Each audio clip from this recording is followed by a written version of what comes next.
One. Open up, don't you? Good morning.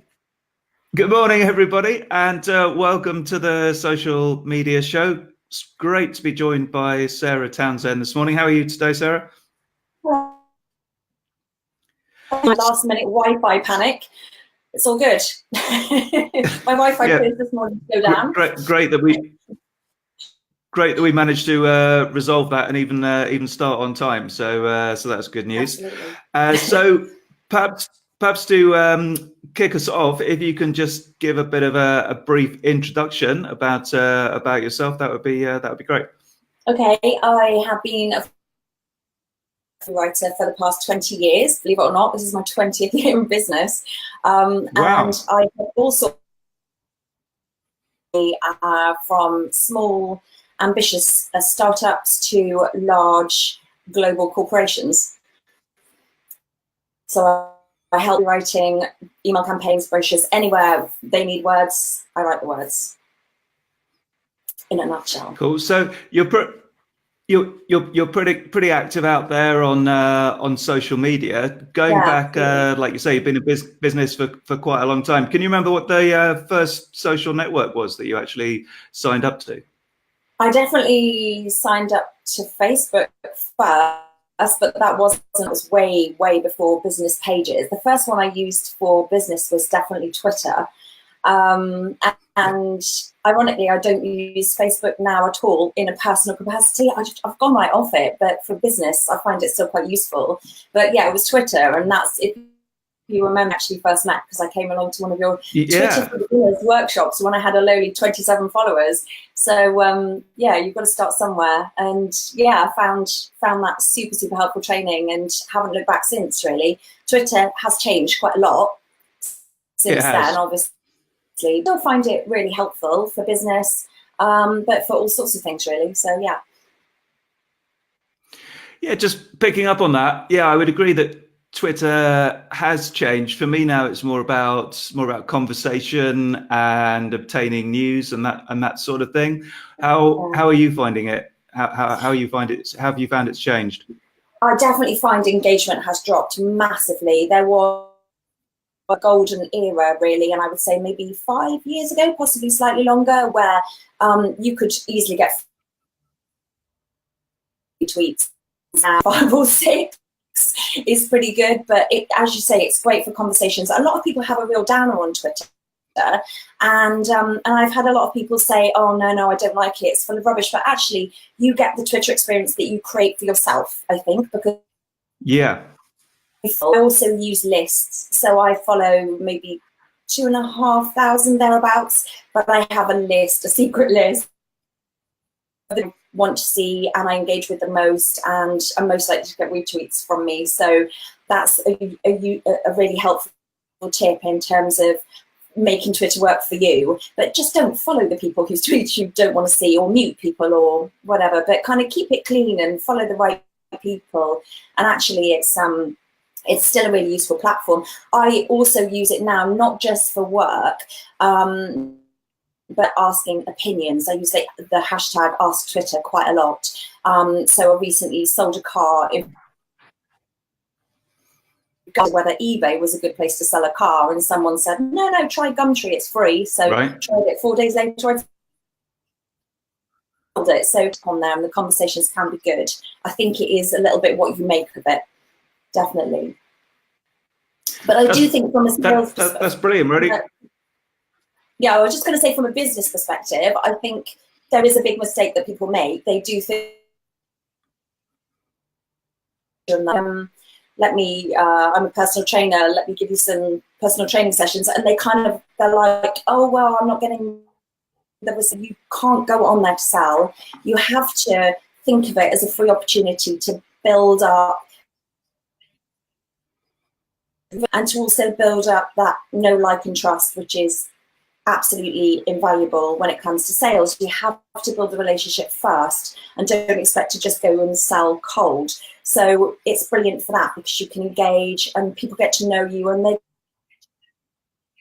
get to trust you. And real on Twitter, people do start to get to know who you are and perhaps maybe want to work with you because they like you. That's brilliant. I've got to stop you there because the value just keeps on coming. They were just like 5 minutes in, and you've given about 5 tips there on Twitter. I think no, that's brilliant.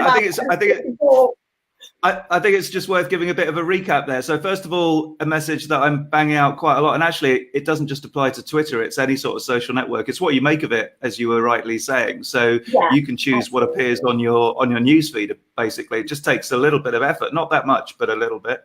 And the tools are there to be able to do that. Twitter lists, just to recap that one. So you're using those really to curate your newsfeed, aren't you? To create individual news feeds. So for people out there wanting to use that, if you've got an interest, say, in local businesses, then you could basically just add a whole bunch of local businesses to a list and follow them, or perhaps it might be sector or industry specific. And then there was the Ask Twitter hashtag. That's a really good one, actually. I don't use that as much as I should do, perhaps. So that's worth trying, whether it's related to business or personal life, because I've seen people actually use that for like advice on colors and fonts and logos and stuff like that as well. So so that's a good one. And the sales thing. Don't go out there and sell straight away. It takes time, and it's all about building relationships, which and conversation, which I think particularly is what Twitter's all about. So thanks for that. We've already got some comments coming in. Thanks, Joe. That's very kind of you. Good morning, Chris. Great to have you on the show. Haven't heard from you for some time. And my mum, my one regular viewer, is here. So good morning, Mum. So in terms of your favourite social network, we've mentioned a few. Which would you say is your favourite? Is it Twitter? No, it's not. It probably was at one point. I would say it changes. It goes through phases. Twitter, I do still have a soft spot for Twitter, but I think talking business specifically, because I think personally it's definitely I think from Instagram. A business point of view, it is different. Yeah, from a business. It's a funny one for me because I started off just doing it because I love photography. I've always loved photography since my business name, which I would say is another tip. It's worth putting your business name as your username and then putting me. I still have a photo of me. That was probably from your Instagram tips booklet, Jonathan. That's probably the only tip that I didn't agree with, because you say use a logo. Oh, nice. My logo doesn't fit in a circle. But I use it for my personal. I now also have so I'm STE copywriting, which is Sarah Townsend editorial copywriting, on Twitter and Instagram. My STE copywriting Instagram is kind of my passion. It's my escapes, countryside, that almost kind of like thing. I never post anything. Say again? Yeah, I never post anything. Almost a hobby, really. It's a hobby, but the weird thing about it is that even though I've always just been myself, I've never done anything business-wise, I've got loads of clients through it. And it's sort of like it just goes to show that you don't always have to make it be directly about business. It's people getting to know you. And I think people do business with people, and you have to like the people you want to work with. And I think through interacting with me on Instagram, I've never said, oh, I'm a copywriter, I do this. I have got another account, the Copywriters Day, plug what I do directly, very much. It's more about tips and this kind of thing. But it's interesting that even though I'm posting photos of hillsides and rolling countryside, it's still attracted clients. So Instagram's known for pretty good engagement. How's your engagement? Any sort of particular examples of photos that have done well? Because some of your are they all taken by iPhone? Is that right? iPhone, yeah, they're all iPhone photos. Yeah, sorry, all photographers out there. It's brilliant. I think that is the key thing. Instagram is, I think, the best for engagement, because people will comment and you can chat to them. and you get to know them, and they kind of almost become Insta friends. I have met quite a lot of people who I've met through Instagram and have become friends in real life. We've gone on mini Instas and things. But yeah, in terms of business, I actually had one photo that I took. I had Visit Britain got in contact with me and asked if they could use the photo in their marketing materials, and I sold it to them. Oh, wow. Use of one photo for quite a lot of money. I don't. Brilliant. It's quite a high amount of money. Okay, £750. But yeah, it was Thanks for that. Yeah, cool. It was just one photo, so that was incredible. Yeah, but I do think it's like all the other forms. It's only on Instagram whether people would feel that they wanted to come to me for business. I don't know. I think by the time they meet me, when people meet me in person, they feel like they know me, if that makes sense. So I've had a lot of people say, "Oh, you're exactly like I imagined." So that's nice. So I do think that raises a point about being authentic, being yourself. Yeah, that's a very good point. So with social media now, and I would say, and I'm sure you would agree, copywriting and the sort of talent with regard to copy and photography. I mean, anything around curating a post. It's really important now, isn't it? More important than, like you mentioned, 5 years ago in terms of social media. And a lot has changed in that time.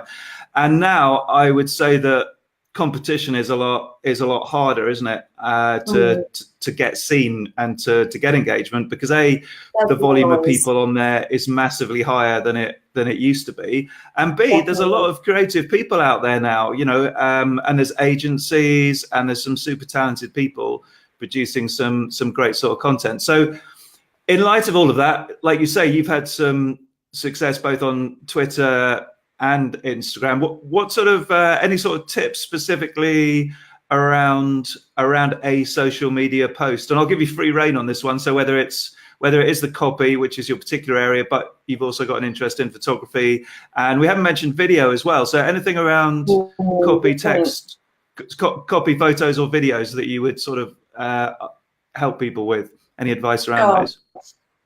That is a big one. Yeah. Where do I start? I think the main thing is I have a client, RTL. They're Europe's biggest entertainment network, the television network. Right. Hogan sums up what I think you should do on social media absolutely perfectly. It's got to get it the right way around. Entertain, inform, engage. And right from day dot, training, I'm sure it started with your training, but I always try to make my posts one thing or the other. So yeah, entertaining, informative, and engaging. So we'll try to make them all engaging. That's the idea. So I find one thing that's really helpful is, I certainly said, going back a little bit about being yourself. I think I do know people who run their own business who say, "Oh, well, that's my work persona, and that this is me." I think personally, when you're doing business yourself, you have to be yourself, because you might be the best personal trainer, copywriter, window cleaner in the world, but if people, they're not going to want to work with you. So the way that people decide whether they like you or not is by being real. So I would say, don't use words that you wouldn't normally use. Don't say utilize instead of use. Don't say, try to avoid the cliches like solutions. Don't get me started on that one. And passionate about, don't get me started on that one either.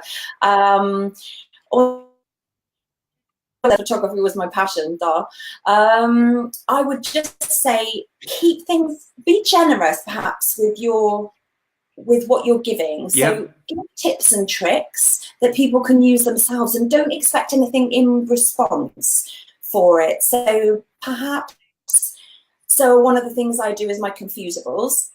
Oh, I love your confusables. Yeah. Thank you. I was thinking of doing something with them, putting them all together somehow. So they're the words that sound like that everybody confuses the spellings of. Practice and practice. accept and accept, you're and you're, there and there, all that kind of thing. So I make them into a little visual now. So you saying people are more creative with their posts, I think that's an example. I just used to put them in tweets, but now there are all these tools like Canva. I use Spark Posts for mine because I've got the full Adobe Creative Suite, but that's quite expensive. There are a lot help you create posts that look good. They're not just text. They might be text based, but it's a nice way that you can then share a post on across your social platforms. So you can start off sharing it on Twitter. You can even put it on your Instagram. I put it on my Instagram for the and that kind of thing. And I use the same app for. Sorry. Yeah, if I can just jump in there, just to back to your set, but just to sort of say with Instagram, of course, there, even you don't actually need an extra. I mean, some of the other apps are useful, but there's so much you can do now within Stories that, if you've got a bit of a creative mind or talent, then there's just no end of potential to what you can do there with all the different filters, colors, stickers, etc. So just to sort of make that point that people don't necessarily have to go out to download a whole bunch of apps to get creative, because some of these apps now have a lot of built-in tools. And with Instagram, they launched a quiz sticker last week, didn't they? So there's just more and more new stuff coming in all the time. Yeah, definitely. That was sorry, back to you. No, I was just going to say that's something that is worth mentioning with your Instagram tips that I don't know how many people who are watching have only learned the one at the end where you could reveal with the eraser. That's really cool. I really like that. But I would say definitely also remember to thank people, because that's super important. If somebody takes to give you a shout out or to retweet or share or comment on something that you've shared on social media, perhaps this is a little bit more Twitter based, because obviously retweets are only on Twitter, but anybody who comments on a post on your Facebook page or on Instagram, LinkedIn particularly is really good at this. We haven't mentioned LinkedIn yet, have we? No. Just say thank you, because I know personally if I have engaged with someone and they don't respond, I'm far less likely to engage with them again. So always just. And I also find if you can ask a question as a response, particularly this works on Instagram and LinkedIn, you get on each post, it seems to bump you up in the algorithm. I don't know. I mean, you'll know if that's actually true, but it appears to have that effect. So if I post something on LinkedIn, every time somebody likes and comments, I will comment in return and I will like in return. But this is another completely different tip, but not always at the same time. Pace it. Like, don't always go like. Do one like and one comment, and then half an hour later do another one. And I don't know why that works, but it does. So it gets things much more visible. Have you found the same? Yeah, no, definitely. That's a really good tip.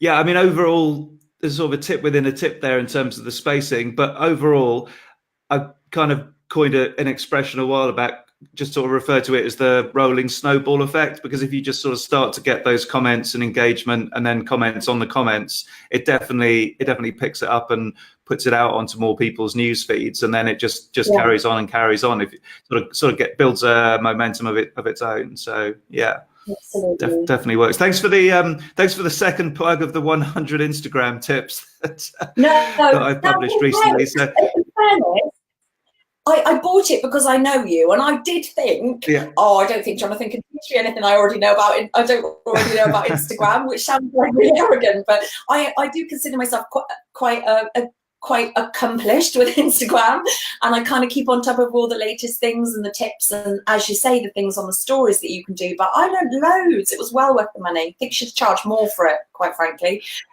Oh, right. Well, the thing is, you mentioned it is a mere £2.79, and you can download it on Amazon, and I'll post the link in the comments. Or seeing as Sarah seems to be my biggest fan on this, perhaps Sarah will post the link in the comments, but one of us will anyway. Let's do a review.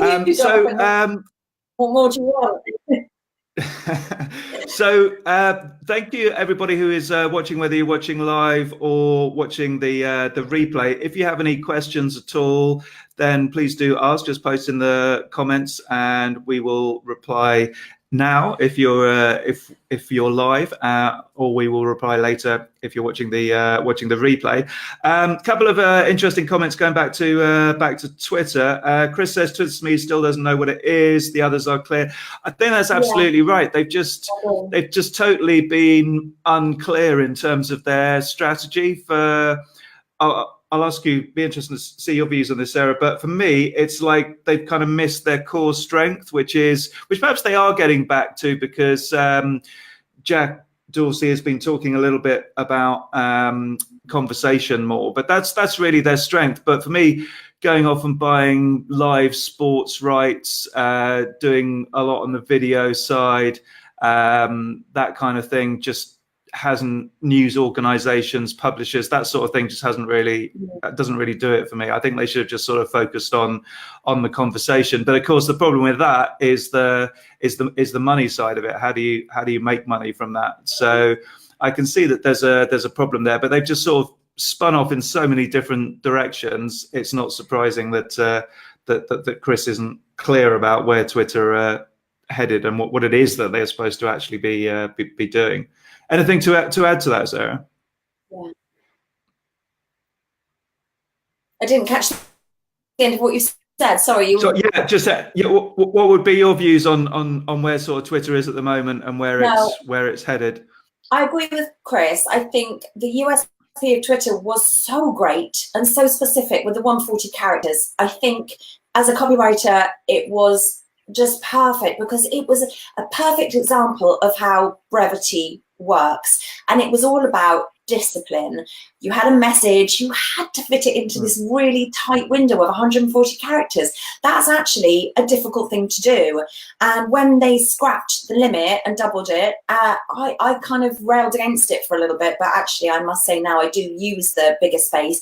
But because it now has less of a limit, less of a character limit, I'm with Chris. It has less of a differentiator. I think I'd be interested to know how many new users are coming onto Twitter, because I think before, when it did know what it stood for, it was quite clear why you should go on it. But I do wonder now whether the people who are still active are the people who liked it before when it was 140 characters. Could be. Don't know. Don't know how many new users they pick up. You'll know that better than I do.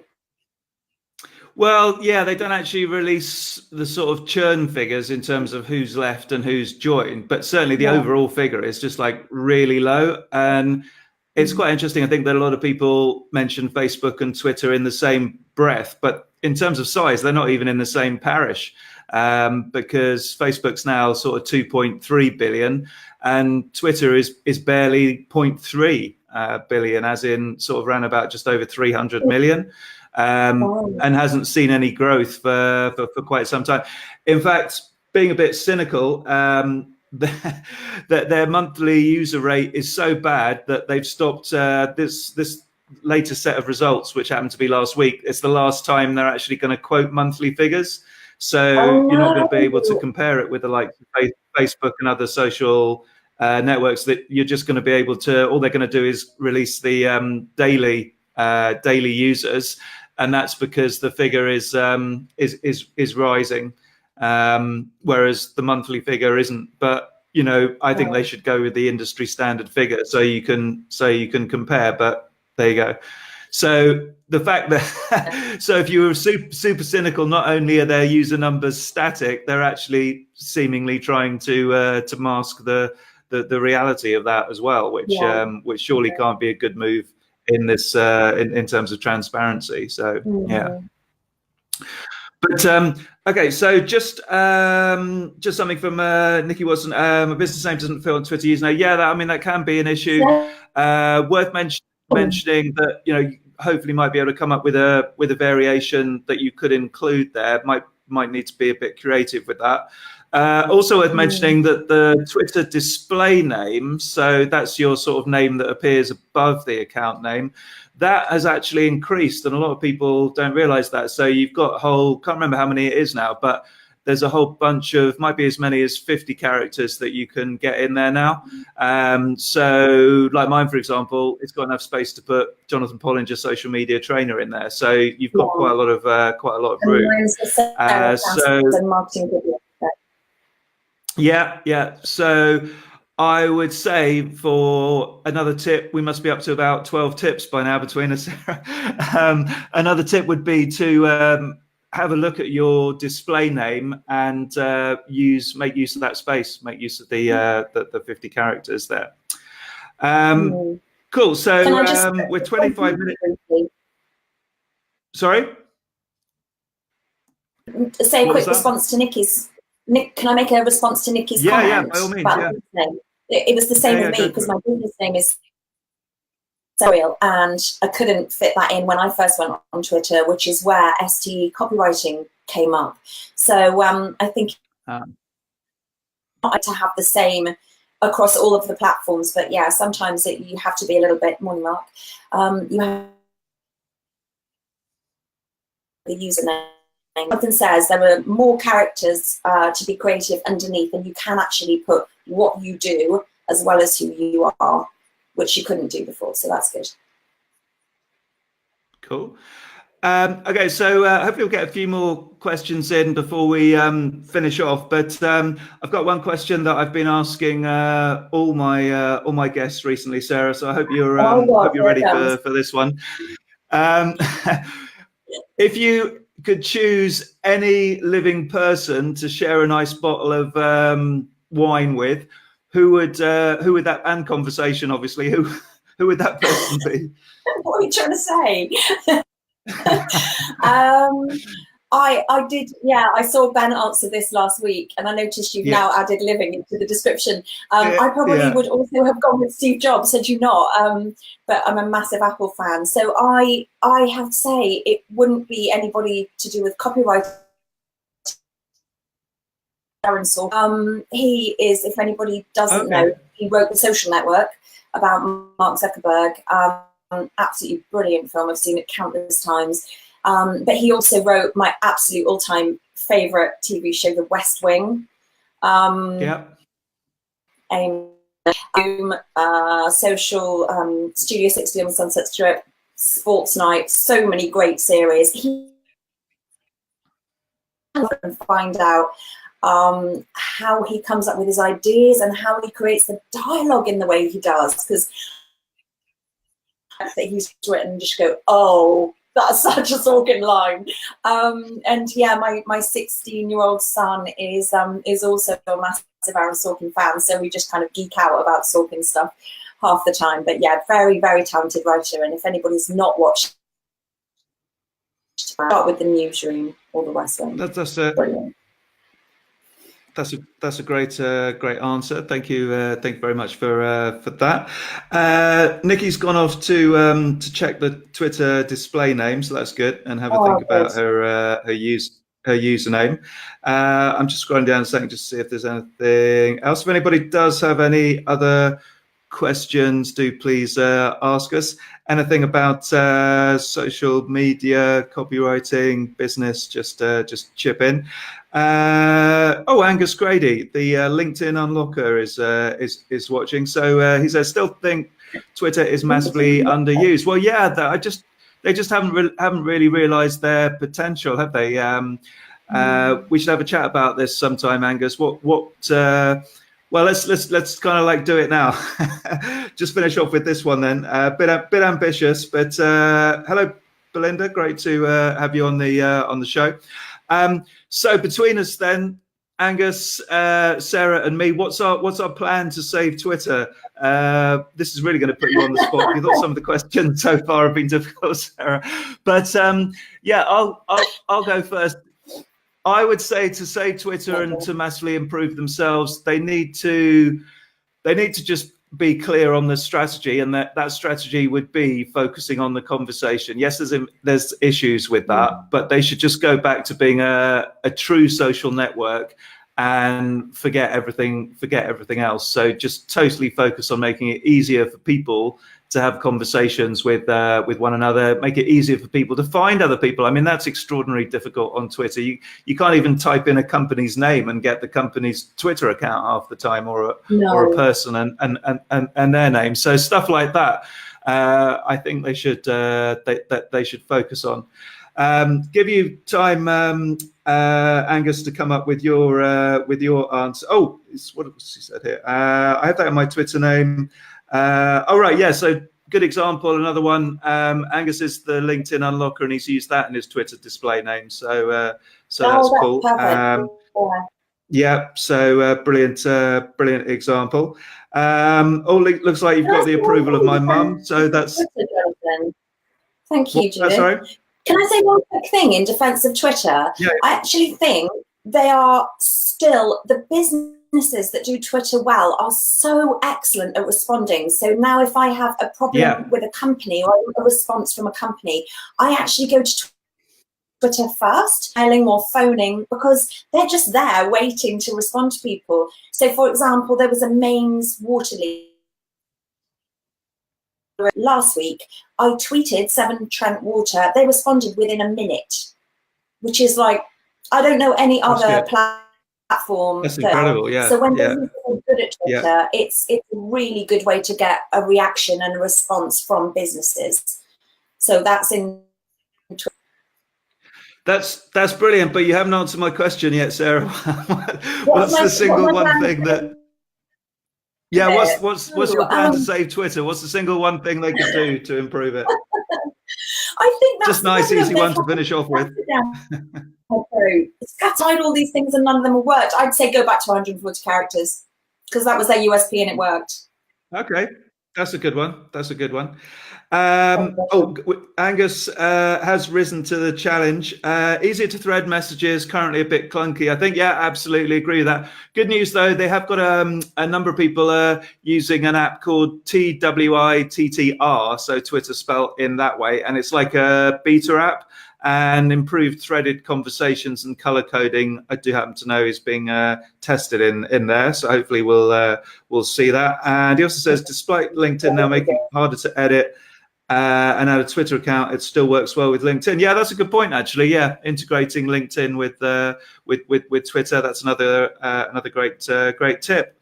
So we're actually over the half an hour mark. So I will wrap it up there. But just one final thing. Better audio on Twitter as well. Currently, no facility to do this. Yeah, that's a good point. So that is pretty much it, everybody. If you do have any questions and you're watching the replay, do post, and we will definitely respond to you. Thank you very much to my special guest, Sarah. Been great to have you on the show. And see everybody again soon on social media. Thank you very much for watching. Bye for now. Thanks for watching, guys.